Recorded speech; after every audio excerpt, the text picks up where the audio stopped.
Hi everyone, this is Jamin Kirkwood from Secure Financial Management with your February 2017 economic update. In this video, we'll talk about some of the economic headlines that influenced markets last month and give you some insight into what they might mean for you as an investor. Now, please stay tuned at the end for a required disclosure statement.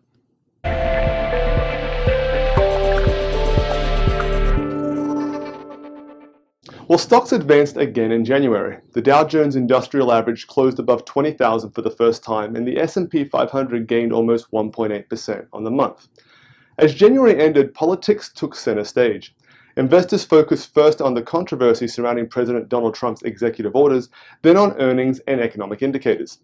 As the Forex market sensed that the new administration might prefer a weaker currency, the dollar stumbled, and growing haven demand sent prices of metals higher, while prices of energy futures fell. Now, consumer confidence plateaued at a high level, while home sales declined. While the latest consumer spending report was solid, the first estimate of fourth quarter growth was unimpressive. In domestic economic health, was 2016 really the poorest year for the US economic growth since 2011? Well, it turns out the answer is yes. According to the Bureau of Economic Analysis, it said that the economy expanded 1.9% in Q4, which means our GDP was only 1.9% for the whole year. It appears 2016 will be recorded as the 11th straight year in which our economy grew at less than 3%. Now, consumer spending was strong in December.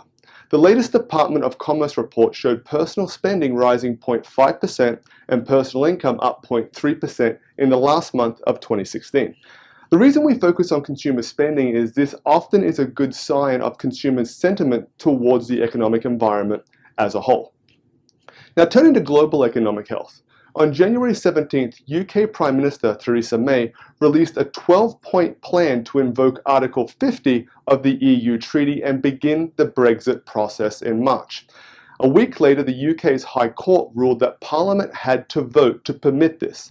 Now, assuming Parliament green-lights the plan, the precise terms of the Brexit must still be determined and the Parliament must vote on them as well.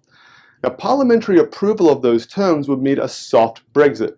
Parliamentary disapproval would mean a hard Brexit, with the UK having to renegotiate trade deals, treaties, and immigration laws with other European nations.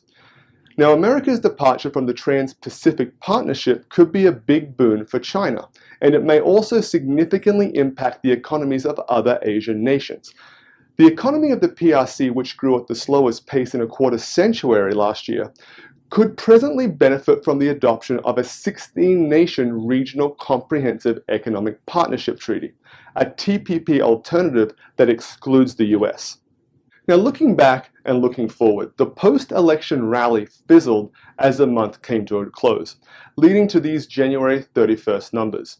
Dow Jones Industrial Average at 19,864, S&P 500 at 2278, the Nasdaq at 5614, and the Russell at 1361. Now, unlike those first big three, the Russell took a loss in January, slipping 0.35%.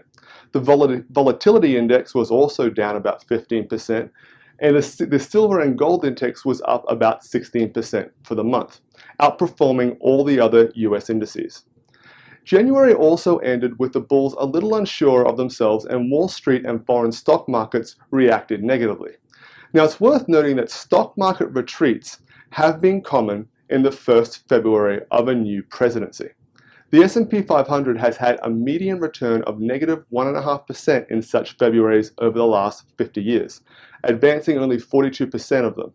Then again, past performance is no guarantee of future results, and the 6 months from November to April traditionally tends to be bullish. If stocks do waver in February, it may not foretell how the market will behave for the rest of the year, or even for March for that matter. That's it for the February economic update.